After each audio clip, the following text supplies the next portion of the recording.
Okay, so I'm going to put my salmon patties together in this bowl. And this is, I just used the double Q. I think I have bought some other salmon before at the store, but this is just the one that my store carries. And I think I actually bought a can at the Dollar Tree one time. But when you open it up, it's going to be covered in like this oily liquid. And so I'm just going to drain that off into the sink. Okay, and you will want to put your salmon into your bowl first. And the reason being is because you're going to need to take this. Well, if you prefer to take the skin and bones off of it, you'll want to do that. And so, you know, if you want to leave the skin and bones on this, it's fine. This is just my preference. The bones in here actually crush up to like powder. So, it's not a big deal. I've just always taken them out. If you miss a few, it ain't no big deal. But see, I like to peel this black part of the skin off. Some people think that this skin makes it a little bit tastier. If I don't get it all, it's no big deal. I just try and get as much of it off as I can. But when you open this up, you just kind of gradually, you know, pull it apart. And when you do, you're probably going to see the spine or the, I guess it is the spine of the fish. Do you see that? And it just breaks apart really easily. And that's the spine. And if you're careful, you can pretty much lift the whole thing out. And I just throw it in the container. You know how, like I said, there might be a few little, you know, pieces that's left, but it's not going to hurt anything because they will get crushed up. But again, I'm just going to take some of this black skin off.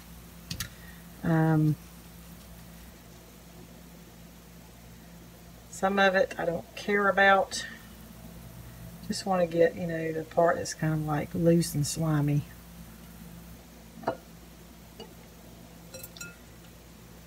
You might want to check and break it apart, see if there's any other pieces of bone, you know, because I have found other parts where there was like a whole nother spine in my fish before.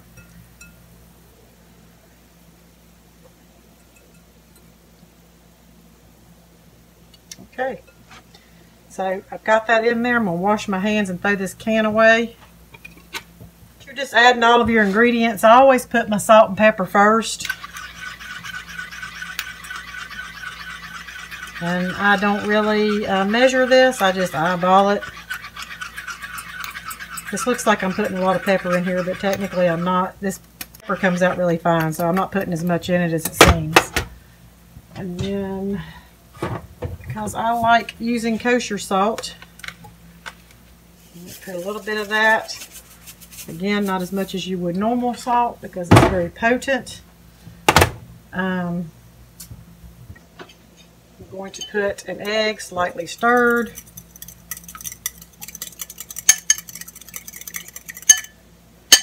Actually, before I do that, I'm going to take my fork and just kind of mash this up.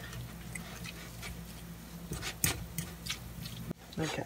And I'm not going to add the egg next. Normally when I do this, I'm just doing it and I'm not talking and thinking about it, and so I think I'm confusing myself.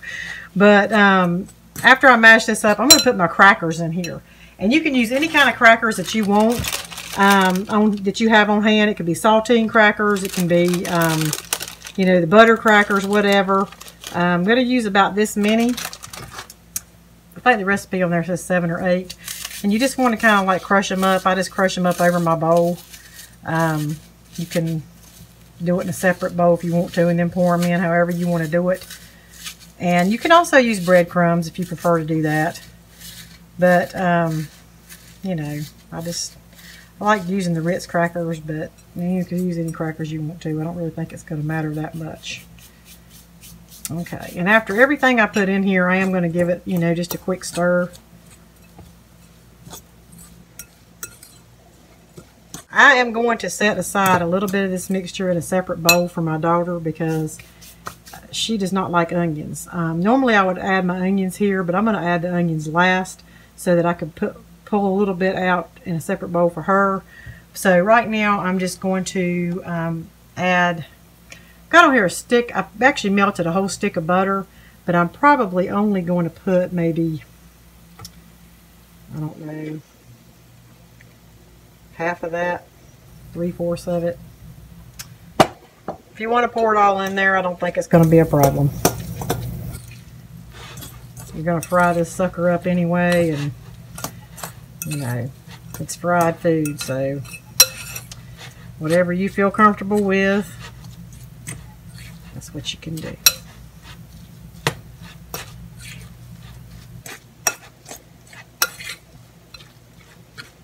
Oh, I almost forgot.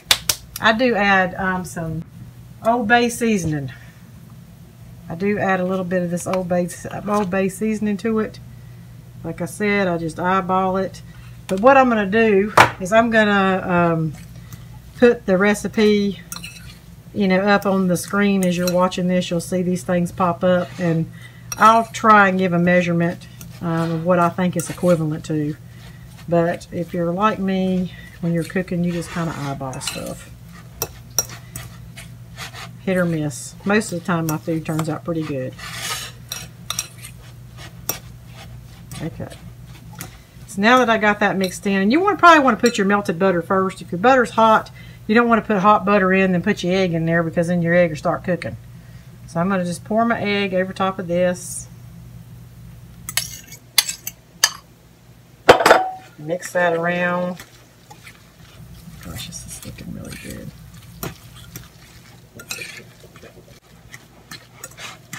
And I'm going to put a little bit of flour in this.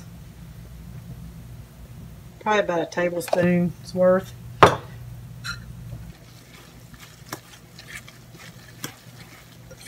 And once I get to this stage, I will usually go ahead and start heating up my oil on the stove so that it can be hot when I get ready to fry these.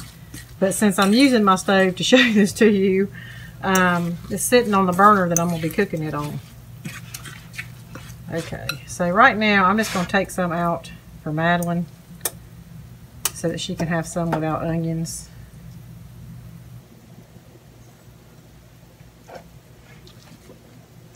And the amount of onions that I use, this is probably 1/3 of a small onion that I'm putting in here.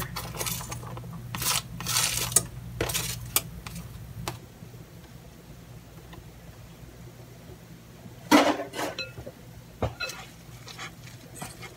get this good and mixed up. Alright, so you're going to have to get your hands a little dirty with this. Just make sure they're clean before you start. So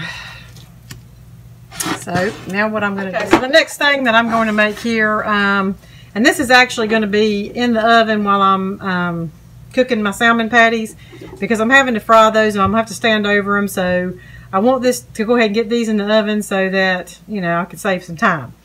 But all I did here is I just washed my asparagus, my carrots, my mushrooms. These are little baby mushroom.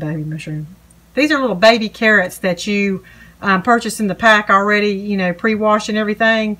And when I cook these, I just cut them in half just to make them a little bit thinner so they'll cook a little bit better. Carrots take a long time to cook. So I just cut them in half. As far as the asparagus, I don't know if if you're watching this and have never cooked asparagus before, they're a little bit longer than this when you get them, and you just pop off the ends. You don't have to worry about you know, being afraid of how much to pop off.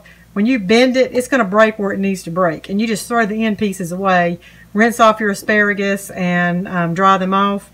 And so I'm going to roast these vegetables, and what I like to do is just I'm going to put the mushrooms over here a little bit separate, because they are going to absorb anything that I put on them. So I'm going to do these by themselves. But basically, I'm just going to drizzle some olive oil over top of these.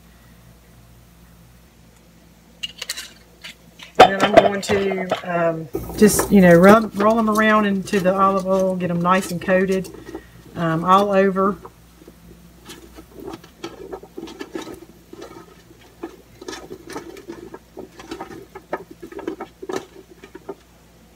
Same thing with the carrots.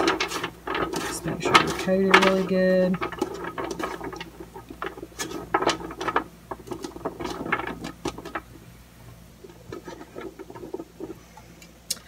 And after I get these coated, I'm going to spread these out onto my baking pan or my cookie sheet. And you really don't want them to overlap if you can, you know, at all possible, get these, you know, where they're laying side by side. Sometimes I'll push them up and then just, you know, put a few here. Now my carrots are going to probably lay among the asparagus.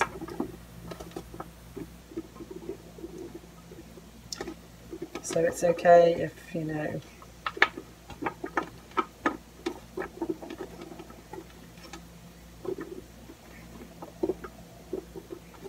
and I did preheat my oven to 400 for this.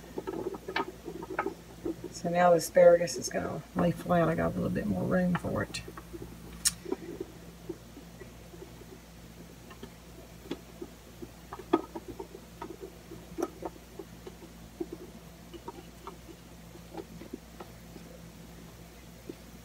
Okay, and you know, as far as like the oil for the mushrooms, I'm just taking the oil that's on my hands and just kind of like rubbing it over top of the mushrooms. I don't want the mushrooms to completely absorb. That's why I'm not pouring the oil over them, because they will just suck all that oil up, and you don't want that to happen. But you may want a little bit on there just so that your stuff sticks on it. Alright. Alright, so now I'm going to season it. And I'm going to season it first with some garlic powder. I have put real garlic on it before, but you know, the garlic pieces are just kind of like, some of them it'll sit on, some of them it won't. And I just think it's just more tasty to put the powder on it because you get more of an even spread. I'm going to shake. I put a little bit of pepper. Any pepper will do.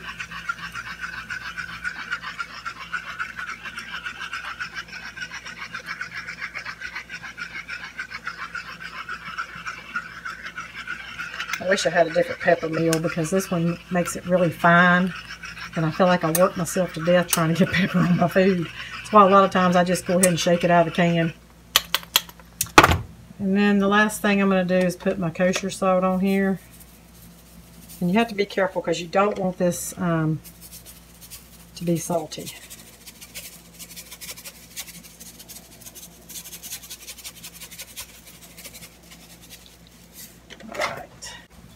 Okay, my final ingredient for this is, I'm just going to sprinkle some Parmesan cheese over it. You can use the shredded, or you can use, you know, the grated, whatever you want to do. And this is so tasty. Oh my gosh, I love this. This is like my favorite, one of my favorite meals. All right, so I'm just going to put this in the oven and bake it for about 20 minutes at 400. I'll go ahead and start my skillet to warm so that I can fry my salmon patties. Get this in here. And you know, if you want to cover yours with a little bit of tin foil for like half of the time and then take it off the last 10 minutes, you know, you can do that too. And just to let you know, I did go ahead and add the rest of the butter to this. Which, when I did that, I ended up having to add a little bit more flour to it as well. Because the kind of consistency, you want it to be sticky. Sorry if this light's like not the best. But you know, you just want it to, you know, that's the consistency that you want it. Because you're going to pat these out with your hands. And so, you can cook this in any kind of skillet. I like my cast iron skillet. It's just my choice. Alright, so now I'm just coating my pan with some olive oil.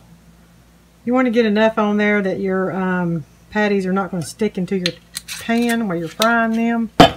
And usually what I serve with this, in addition to the roasted vegetables, is I like to cook rice. So I actually have a pot back here heating up with some hot water that I'm doing my rice in. And I'm not going to go over that with you because it's just butter, salt, and pepper. If you follow the directions on the back of your rice container or bag or whatever, it should be fairly simple. So now all I'm going to do is just pat out my salmon patties. Normally when I make these, I make them about this size. You know, not very big. But tonight I'm going to make them bigger because, I'll just drop some of this on the floor, it's gross. We are going to have salmon patty burgers tonight. I'm going to do something a little bit different, try something out. I got these really beautiful buns. I think it's called brioche French buns at the health food store yesterday, or the day before yesterday, and I mainly bought them to do my turkey burgers with, which, you know, there's 9 of them. No, I'm sorry, there's 6. I thought I had 9. I don't know where that come from. But anyway, and I don't know, I wanted to make salmon patties this week, and I thought, you know what, I bet you the salmon patties would be really good on that bread. But normally we don't eat it on that. Normally I just make the little small patties and fry them up, and we have them with our rice and our roasted vegetables. But like I said, tonight we're going to try it on a bun. I am going to make me some dill sauce to go on that. So what I'm going to do is I'm going to take 2 tablespoons of mayonnaise, 1 tablespoon of Dijon mustard, a half a teaspoon of dill weed, and a half a teaspoon of lemon juice. I'm going to mix all that together, and that's going to be my spread to go on top of my salmon patty that I'm going to put on my bun. I don't know if I'm going to add any lettuce or tomato. Probably not, because I think with something like that it might take away from the flavor of the salmon patty. So, and I'm sorry that you're just listening to my voice and you're not seeing my face. But I just felt like you would get more out of this video if you could see the actual food cooking versus seeing my face. And I don't have a stand right now, so I can't put my camera, you know, I can't put my camera somewhere where you can like see all of me while I'm doing this. But anyway, so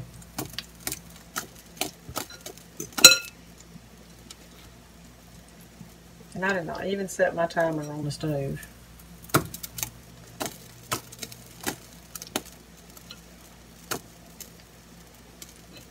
I'm probably going to get like 3 big patties out of this. Normally, I get about, I would say 8 to 10 patties when I do the smaller ones.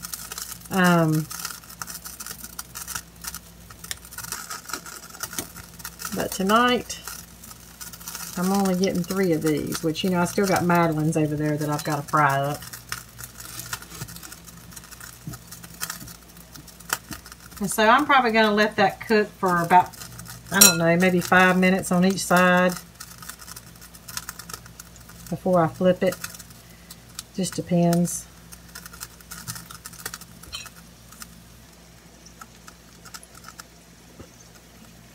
Alright. Okay, so I'm getting ready to flip these over. I can kind of tell they're getting brown around the sides. So I don't know if you can see that, but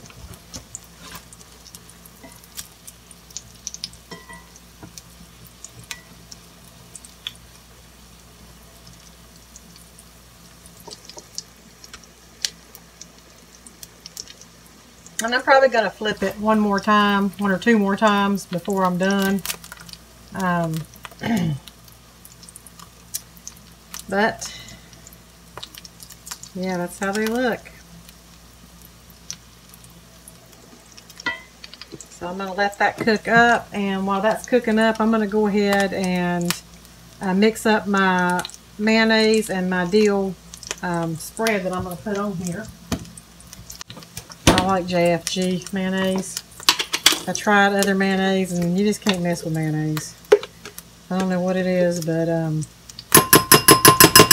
I've tried. And the Kraft, like if you want a light mayonnaise, Kraft is pretty good. But you know, I've tried organic mayonnaises, and they just can't get it right with the organic mayonnaise. I don't know what it is, but every time I've gotten any of the organic mayonnaise, it's just disgusting. So, gotta mix my Dijon mustard with that.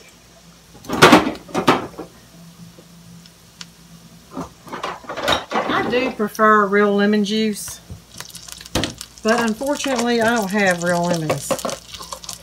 So, I'm gonna have to go with this stuff. It says it's real, but you know, I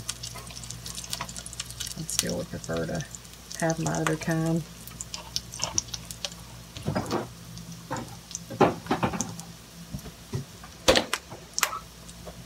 Now I'm going to use, I love this stuff. I use dill weed in my egg salad sometimes. I use it in my deviled eggs. I put it on fish. I just love this stuff.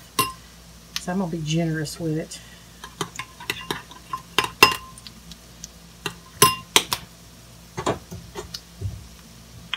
And that's it. You just mix this stuff up. Mary. Sorry, this light looks really bright. Let's see if I cut that off. Can you see it any better if I do that? I should have done that to begin with. I mean, there's a little bit of a shadow, but it's not quite so bright. Anyway, I'm going to spread this on my bread. I thought about, actually I might toast my bread and put some butter on both sides. I think I'm going to do that. Alright, so I'm just going to turn these over again, because that one is getting nice and brown. Now these I probably need another turn, these here, just because it's only like, my heat is centered in the middle of this frying pan, and so it's only getting one side of these each time. You can kind of see the difference, so I'm going to flip them again to get this side here.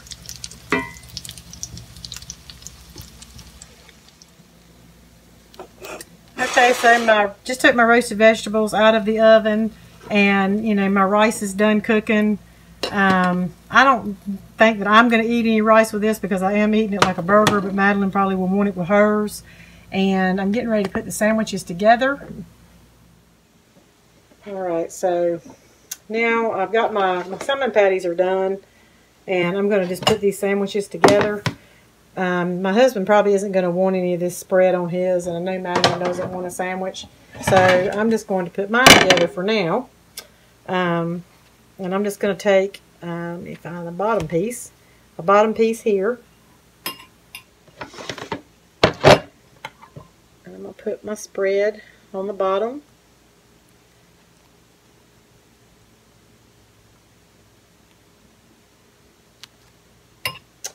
And I'm going to lay my salmon patty on top of that. Add a little bit more spread.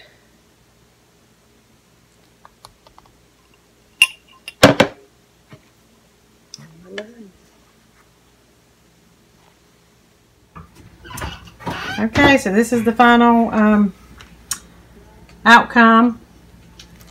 I haven't tasted this yet, but it looks really yummy. So I hope you enjoyed my video, and I will see you soon. Bye.